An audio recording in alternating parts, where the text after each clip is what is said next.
It's time for the Bleed Lows Podcast with your hosts, Alonso and Juan, Alicia Del Valle, and the babyface gimmick in the sky, Roger. BetOnline is the world's most trusted betting platform and your number one source for everything football. BetOnline has every stat, every matchup, and even live odds and spreads to bet on during the games. Think you know your stuff? Get in on our $200,000 mega contest and pick 5 games against the spread every week for your chance at weekly prizes and a share of $200,000. When the game's over, head on over to our online casino and get in on a game of blackjack or poker or unwind with one of our over 150 slots games. Head to the website today to get in on the action. BetOnline, the game starts here.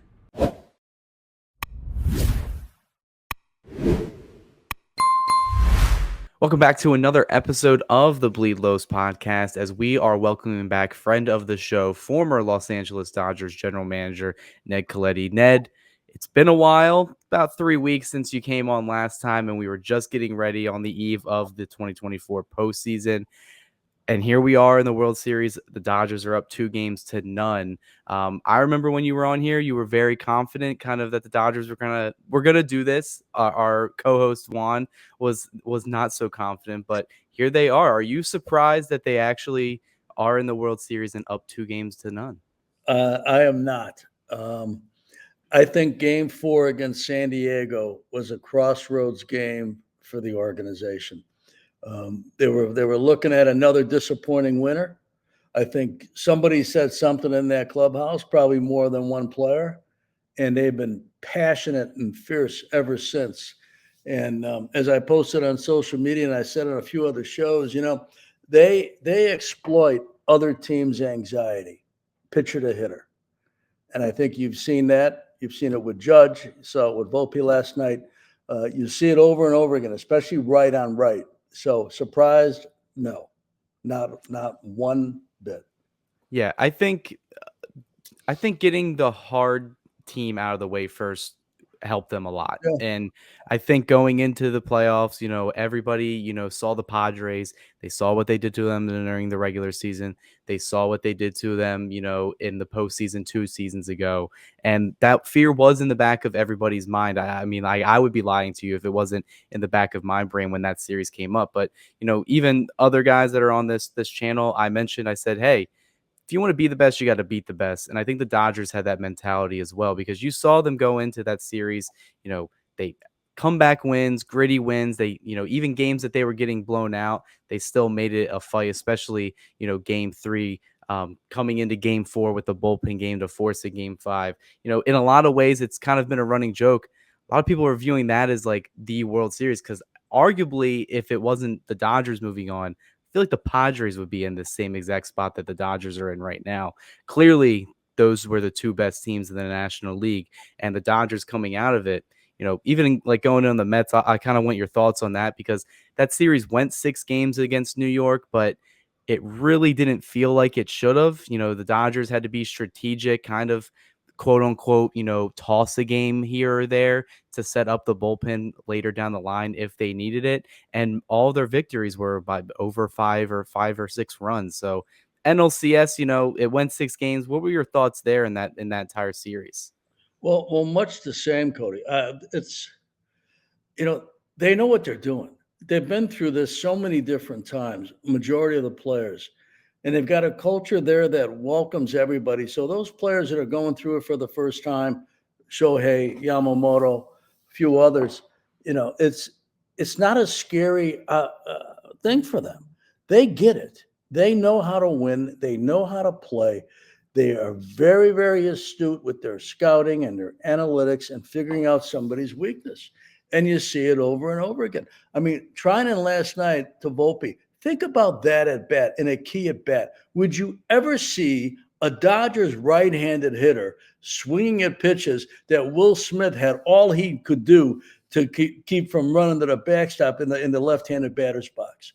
That's what they do. So whether it's New York Mets, New York Yankees, it doesn't matter. You're right. San Diego was the key turning point. That was the one team that could have beat them. You're talking about familiarity, though, a ton of familiarity. So a little bit less chase in that series.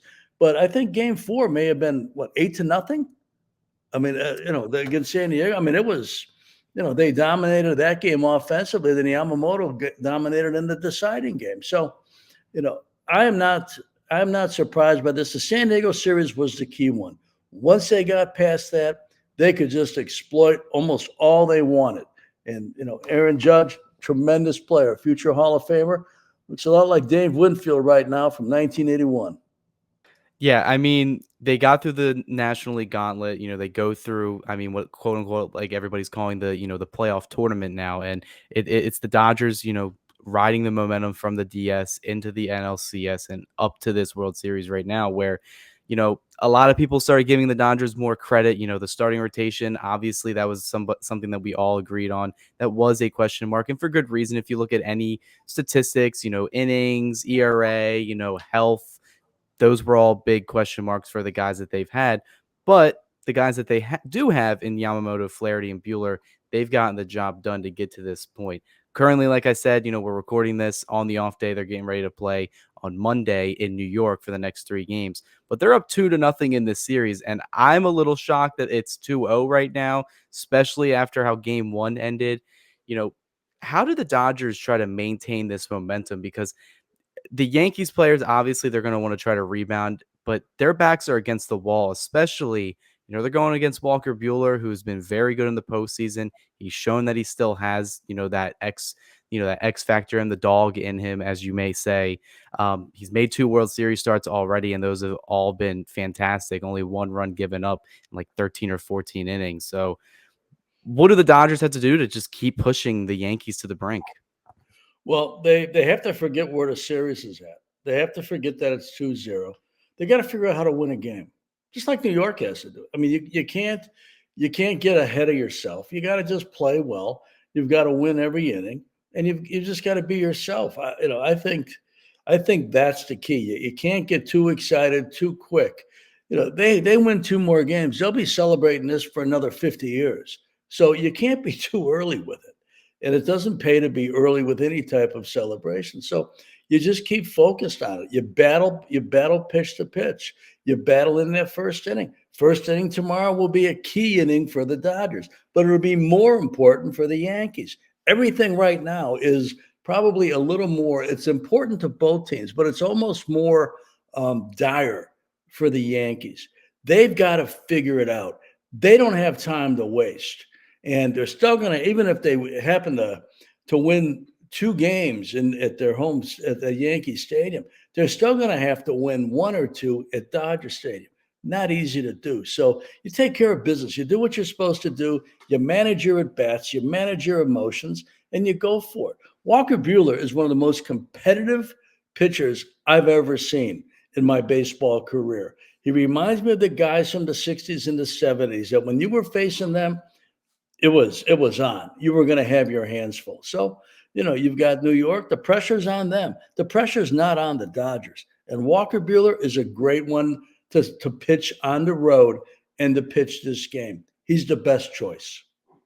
Roger, jump in here, going over the World Series and, kind of where the Dodgers are at. Yeah, I mean, Ned, I know you love the history of the game, and I just wanted to get your thoughts on that game 1, the way that game ended, right? Freddie Freeman comes up, hits that grand slam, right? Kind of reminiscent of the Kirk Gibson home run, right? A hobbled left-hander coming up to bat, yep. And then the call from Joe Davis, kind of just, kind of he knew what he was doing, obviously, right? She is gone. I mean, what were your thoughts on that at bat and the way that game ended? Well, you could almost see it coming. You knew something was going to happen. When you think about all the different plays in a game, there were probably 20 what I would call crossroad plays. You got the Yankees being a little bit lazy in the infield on the short hop that allows Shohei, brilliant play to get to third base. Boom, run. Think about the play that Edman made in the hole, or not in the hole, but up the middle to save a run. Another key thing. Verdugo makes that great catch right before Freddie. Okay, 2 hitters ahead of Freddie. And what does he do? He falls into the stands. He can't help it. But you know what? If he's 5 feet closer to home plate, he's bouncing off the protective netting. So all these things kind of add up, and you're sitting there and Freddie Freeman is a Hall of Famer. He's game for the situation. I thought something good was going to happen. The Yankees bullpen, you were pretty deep into it. You were with guys that were rushing their delivery. You were with guys that were having trouble with command. There was no place to put Freddie Freeman. So you know it's going to be an epic at bat. And what he did was as historic as anything you'll ever see in the Fall Classic. It's that big, and that he did what he did. It's amazing that he did what he did, but it's not surprising that he didn't do something clutch.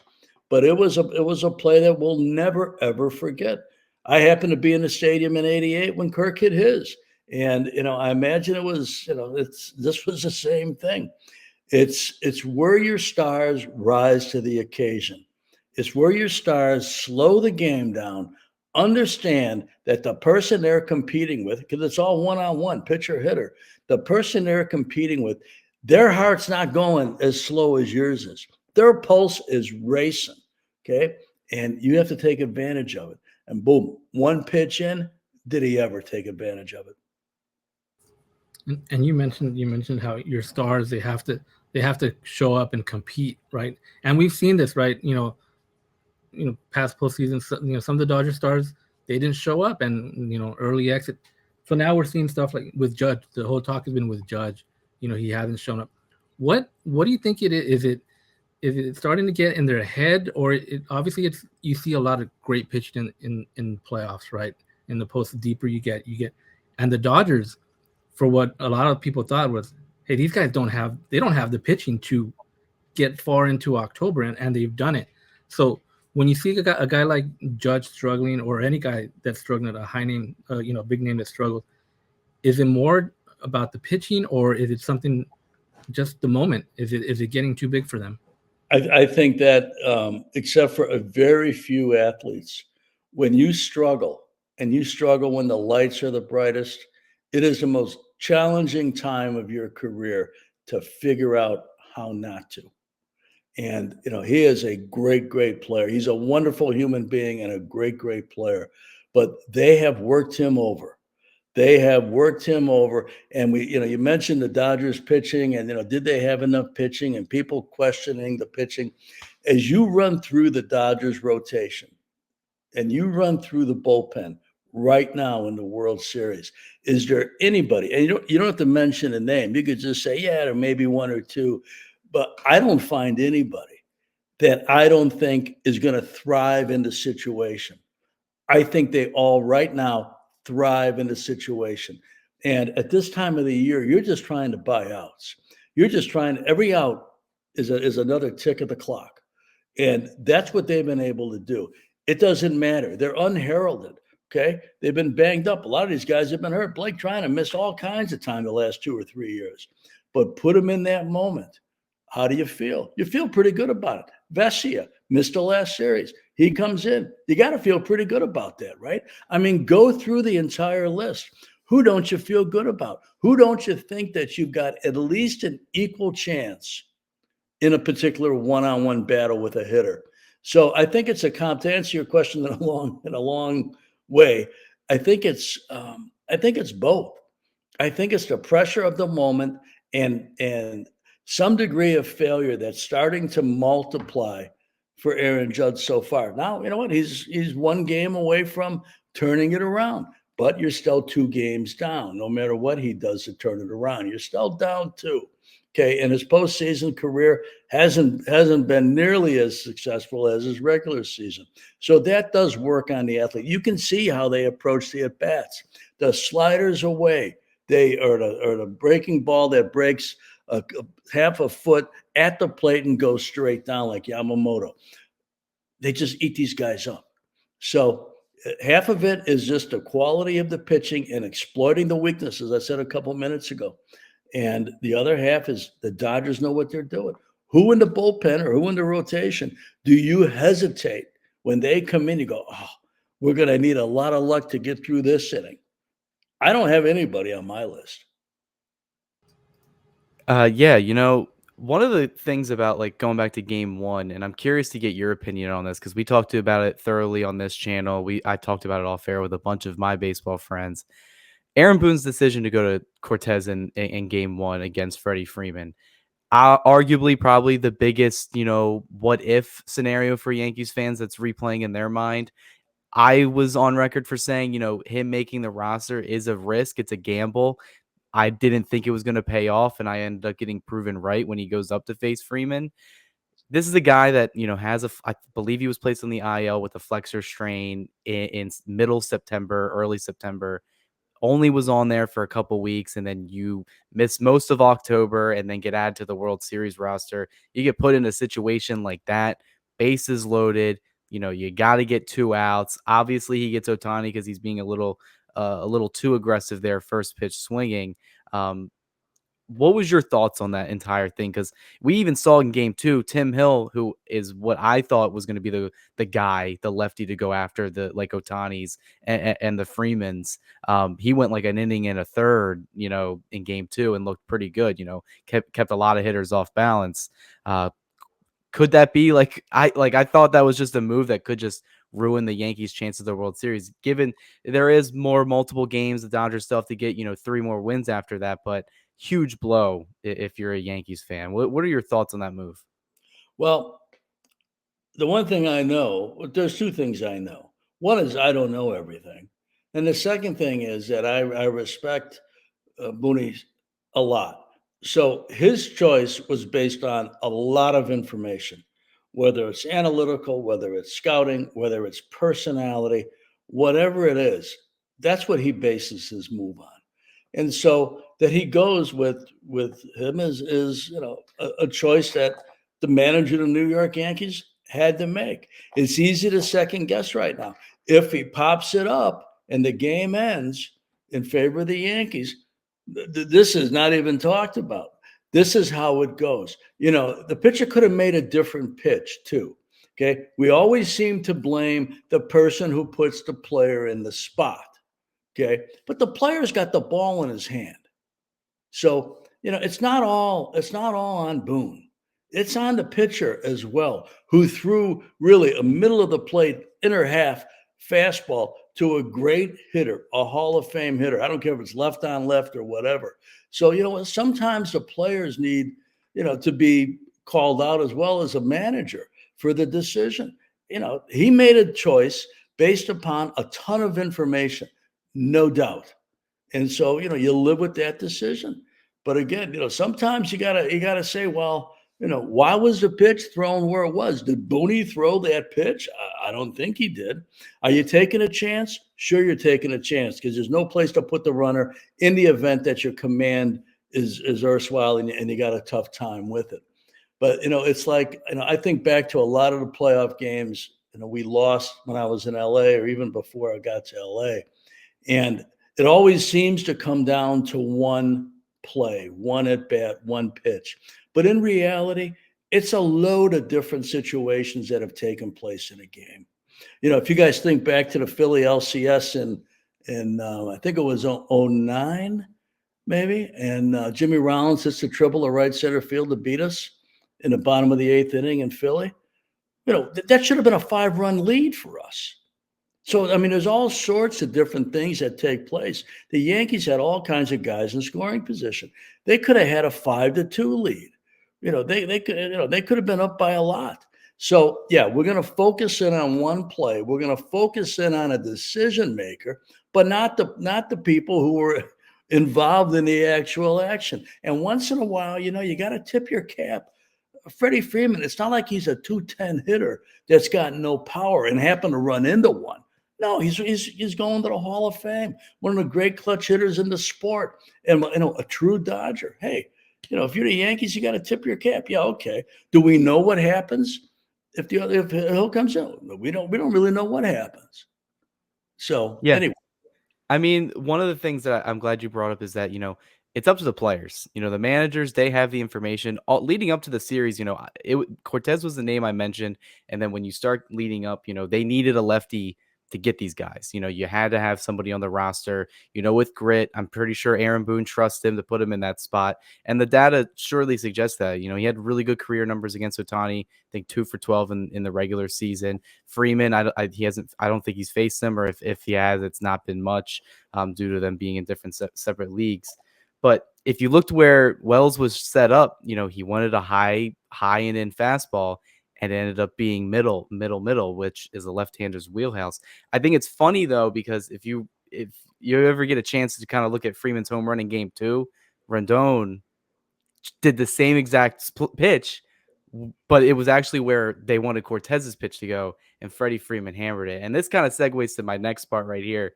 We saw Freeman; he wasn't hot, in the first 2 series of the year or the postseason, and we all know why. It's the ankle injury. Dave Roberts, pretty much confirmed it. It's still bothering him, whether it was mechanics were feeling bad or just Freeman just wasn't vibing in the batter's box at all. But he's looked really good. The power. He didn't have a single extra base hit in the first 2 rounds. Now he has 3 of them. He had a triple in Game 1, 2 home runs so far, 5 RBIs. Honestly, if the Dodgers end up, winning this series, he's clearly a favorite to win the MVP of it. He's healthy right now. It's still probably a lingering pain, but he's feeling good right now. He's a hitter that, he's not going to showboat. He's not going to admit it. If you even hear in the post-game interviews, people know he's locked in right now. What are you seeing from Freeman in this series so far? Well, he's a professional hitter, and he has a long track record of success. And those guys, they know the moment. And they also know something I just said a couple minutes ago. They know that they have a calmer heartbeat, a calmer pulse than the guy on the mound. And they're going to exploit it. They're going to take advantage of it. They're going to hunt a pitch that, maybe the type of pitch fools them a little bit, but they're able to react because that's what they do. They're great hitters. And, I'm seeing somebody who's playing through injury, who's had a rough season, both family-wise and injury-wise. And, if you've ever had an ankle injury, it's tricky because it can seem, you can stay off and it can seem better. And then you exert on that ankle and you're back to where you started. So, it's a tricky injury, but he legs out that triple. He sees that there's a bobble going on in right field. Boom. He just keeps on going. He stole a base earlier in the other series. So, he's a professional. That's why he's there. He's a future Hall of Fame player. He's ready for any moment, and he could adjust on the fly. And he lives for moments as an athlete. He lives for the chance to do what he did. Not everybody does that. A lot of people would say they do that or would love to do that, but the record shows a lot don't. He does. I'm on the East Coast, Ned, so I have a lot of Phillies fans that are around here, so they don't like Freddie Freeman. When he hit that home run, they couldn't be happier that for a guy to, to accomplish what he did, given everything you said, the family situations, battling through injury. Over here in Philly, that means something to have players, just care about the game enough to play through anything. So, yeah, I mean, he's just an all-around great player. Dodgers lucked out that the Braves didn't want to give him an extra year or whatever was reported there. Clearly, a lot of Braves fans were emotional about the home run, especially on social media, because he's guaranteed to go in the Hall of Fame. We don't know what hat he's going to wear. He may not be wearing a Braves hat anymore. It may just be a blank canvas now. But Roger, what other questions you got for Ned right now? No, I mean, I just wanted to. I mean, what Freddie's done this year, right? Like you mentioned it, Ned. With the family stuff, right? And the ankle strain pain now. I mean, it's incredible. I mean, just when you look at this guy hit a grand slam. To me, I was just thinking like, this guy deserves it, right? I mean, Dave Roberts has always said, the game will honor you, right? And that was one of those situations where the game honored him. And I kind of want to segue into the job that Dave Roberts has done, because throughout the year and past seasons, all you would hear is criticism of Dave Roberts and what he's done. And to me, I always kind of go back to like, well, this player or person, whoever, they're the ones in the position, right, to get the job done, and they don't do it, but it always falls on Roberts. When you look back at this postseason and this season, all the injuries the Dodgers have dealt with, the job that Dave Roberts has done through this postseason, I think every button he's pushed has been the correct one. Well, It's a very tough position. And, you know, I do a lot of radio, I do a handful of podcasts, and it seems like, once or twice a month, somebody's taking Dave Roberts to task on something he did. It is the players that perform. I think he has been tremendous all the way through. You can always second guess a move. That's the beauty of sport. Okay. But to manage the way he's managed, he has never managed a Dodger team that hasn't had massive, massive expectation. Most cannot manage with massive expectation. He manages with incredible expectation and nearly always does everything that you would expect a manager to do. It's not easy managing ego. It's not easy managing playing time at bats, innings. It's not easy managing through all sorts of injury, all sorts of different things. When you sit in the GM chair, you sit in that manager's chair, you wake up every morning knowing you're going to have to problem solve something. And some of it when you wake up because it's left over from the day before. But some of it, you have no idea what it's going to be, but it's going to be something. And that's the job. That's the job of the GM. That's the job of the manager. And when you look at his record and the number of games he's won as a manager, and sure, the payroll's great, the ownership is phenomenal. They've had Hall of Fame players coming through there.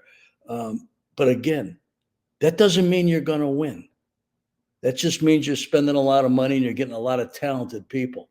Winning is a culture. And what they've done is a tip of the cap to everybody at the top of that organization and everybody all the way through it. But Dave Roberts, I think, has done a great job with it. And again, it's like going back to the Boone thing, and you kind of alluded to it there, Roger. The players got to perform.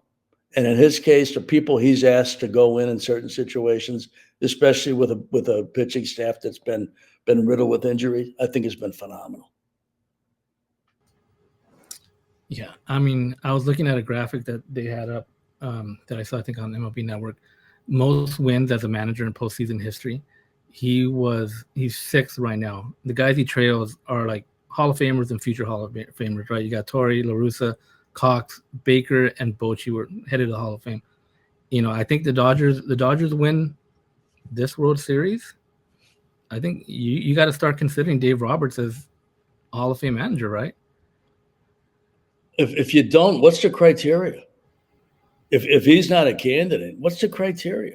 And he's not close to being finished, at least age-wise. He may be halfway through. Who knows how long he does this? Because the stress is huge and the expectation is massive. Maybe he decides that it's time to do something else or take a breath. But if he's not a Hall of Fame candidate of that caliber, what's the criteria? It's, to me, he has, because I know how hard it is to win. And anybody that thinks it's easy to win has never had to do it where their livelihood sat on the line. If they think it's easy, they probably haven't had to figure it out and live with it every day. And also live with the results of what other people do that kind of forge the opinion people have of you. Think about it. You guys are on this show. You're not counting on somebody who's behind a curtain to either say, "Hey, this is a great podcast," or "This is terrible." No, it's you guys.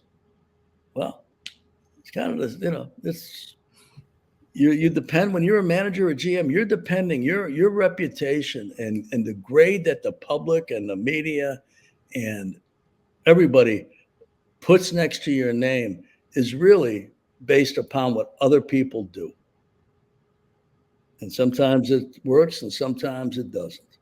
Yeah, I think it's just interesting because, if you look at Dave's tenure, since taking over as manager since in 2016, he's got multiple NL pennants. He's appeared in the LCS more times than not. There's a couple clinkers in there, first round exits. We're coming off back to back of them, but when it's all said and done, you alluded to it, Ned. He's nowhere close to finished. I know he's a free agent after, I believe, next season. Dodgers, if they got to lock the guy up. And I think we've started to see, especially how he's managed this October, they realize, he's just a tenured manager now. He's been through it all. The mistakes he's made in years past, he's definitely learned from, especially Yes. bullpen mistakes. That's probably been his biggest criticism, especially early on.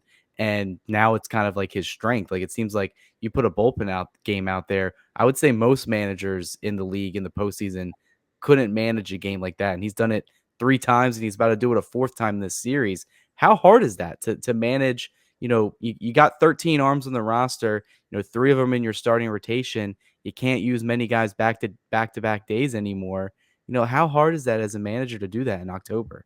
Well, it's not easy because it's just not, are they fatigued? Are they going to have the same Christmas to their stuff or same velocity or same break if they live off a different pitch? But, where are they psychologically? Who can take the pressure? Who can take the situation? I mean, that's a key thing. And only the manager, and when you talk about pitching, really the manager and the pitching coach have got the best feel for that, and the bullpen coach.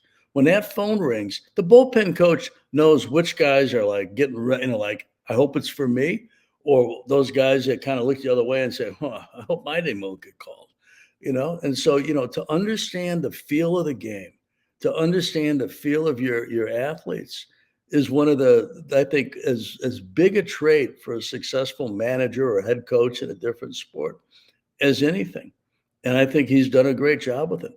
I did TV for 6-7 years on Sportsnet LA, and Dodgers don't lose many games by a blowout, but even when they would lose a game that was one-sided, a handful of times a season, he's a player's guy. He found something to praise in a massive defeat. And I think that is another one of his great qualities. But I think he's stepped it up this offseason, this postseason, and I think he's always been somebody that I thought did an excellent job. Some years better than others, but excellent across the board. Different degrees of excellence. Because again, it's not easy. Yeah, and before I shift it to Rogers, before we wrap it up here, let's look at in the future for this World Series. We got 3 games in New York, and we got potentially 2 games coming back to LA. So the Dodgers, they just need 2 wins. The Yankees' backs are against the walls.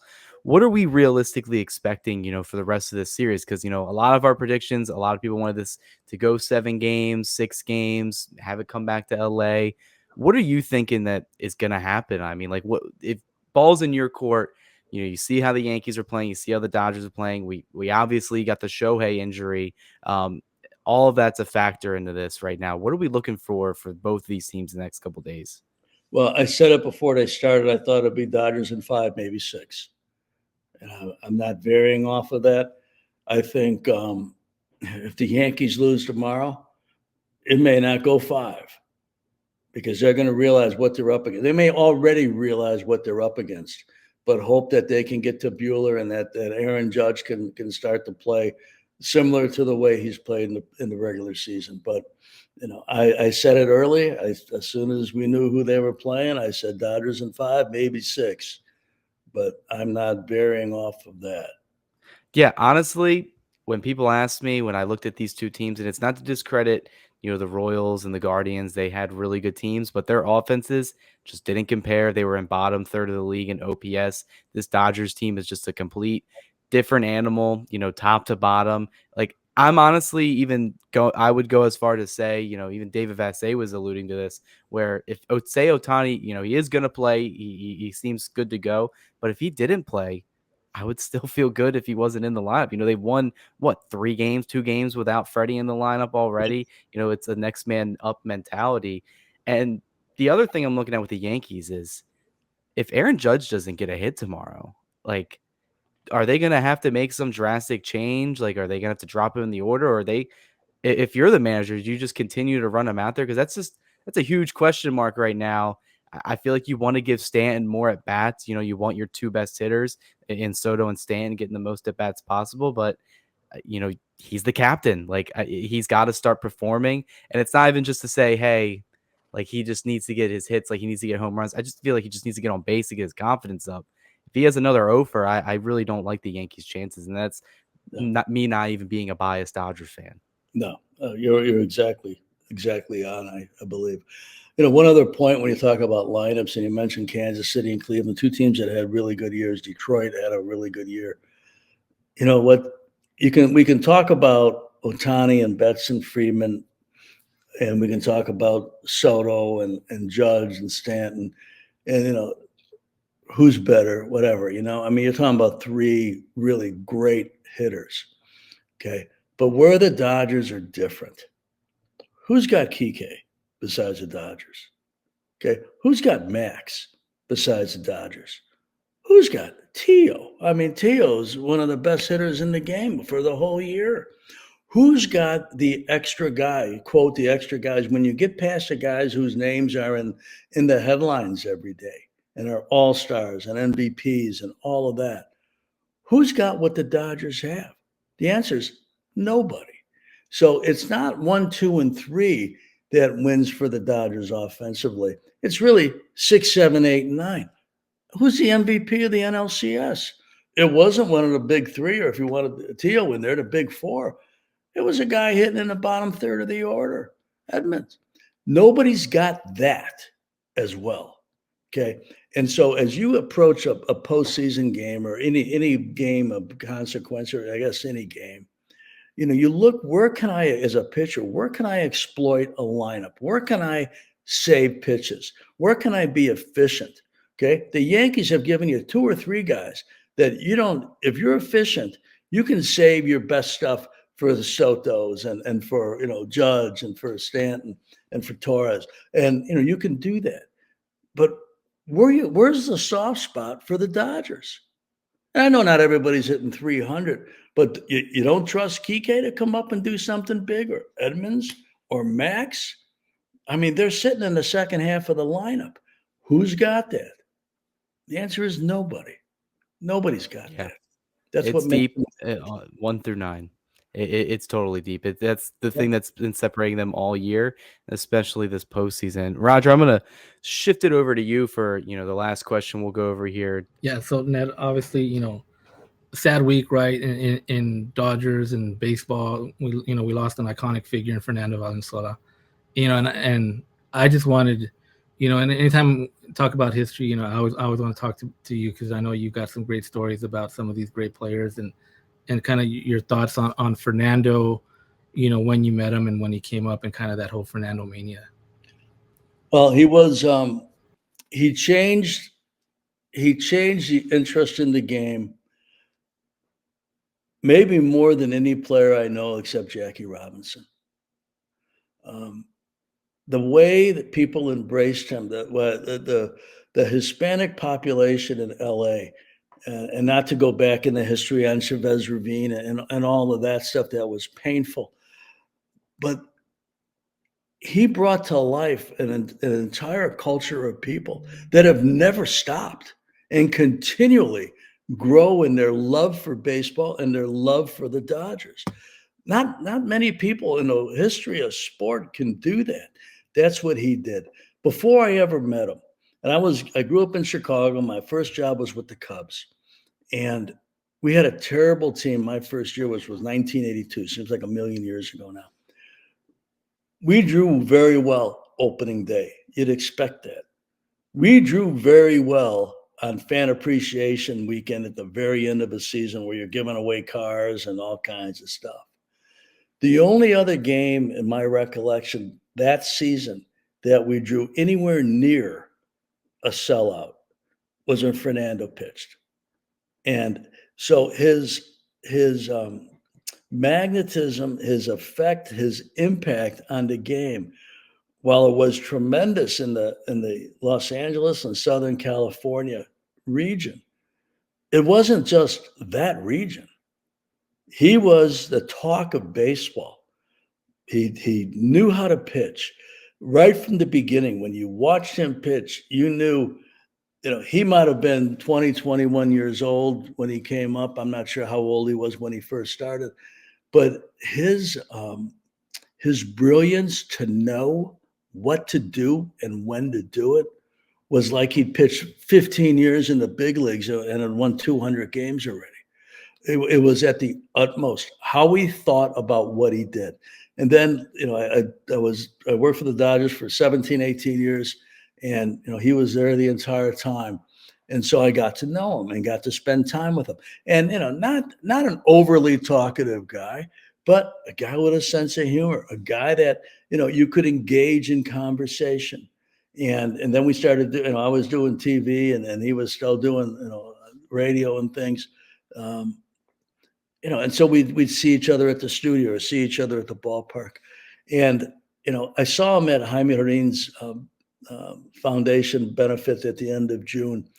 And it kind of made me sad to see him because he was scuffling. He was there. He was, as vibrant as he could be, but you could tell that he was up against something. And it kind of, it's every time I would think about the Dodgers, I think about him in the last 3 or 4 months and hope he was doing okay. Hope he was starting to gain ground on whatever the illness was. But, it's just one of those pages that you turn in life. That's a tough page to turn. That's a tough page to turn. 63 years old. And you know what? If there's a game 6, I think it's his birthday. So if there's a reason to go 6 and to win it in 6, that might be as good a reason as we'll ever have. But I think it'll be done by then. Yeah. One of our other co-hosts has mentioned, hey, that ends on, I think it's Friday, November 1st. They wrap this up early. How about a parade on November 1st? Oh, boy, yes. Yeah. Yes. One of the all-time greats. A legendary, just, we say the word legend a lot, and it's got a sometimes a thin criteria, and it gets spread maybe a little bit too thin from time to time, but it's no stretch to say this was a legendary person and somebody who had a dramatic positive impact on the game of baseball, on the city of Los Angeles and the surrounding region, and on the Los Angeles Dodgers, without a doubt. Yeah, I mean, definitely even me watching it, that's well past my time. Seeing his family there for the pregame ceremony got me a little choked up a little bit. There's a lot of stuff that went on in game 1 that got me choked up, especially, from start to end. That was a whole wild ride that day. So, I mean, yeah, I'm hoping you're right, Ned. I hope this series is wrapped up before they come back home. Hopefully the Dodgers can, get 2 more wins in 3 games in New York, and we'll see what happens. But I'm confident. I know Roger's confident. Everyone involved that's watched the Dodgers, they know, even with, next man up mentality, if Ohtani's not 100%, that's definitely what we're going to be looking for these next couple games. So, but yeah, thanks for coming back on, man. It's always a great conversation, between everybody that you have a conversation with here, like Juan, Roger, and myself now. So thanks for coming on. My pleasure, guys, and I hope to talk to you soon. Yeah. So like I said, make sure you guys are all subscribed, notifications on. We'll have a lot of content coming out. And this episode was brought to you by Bet Online. This episode has been brought to you by Bet Online. The game starts here.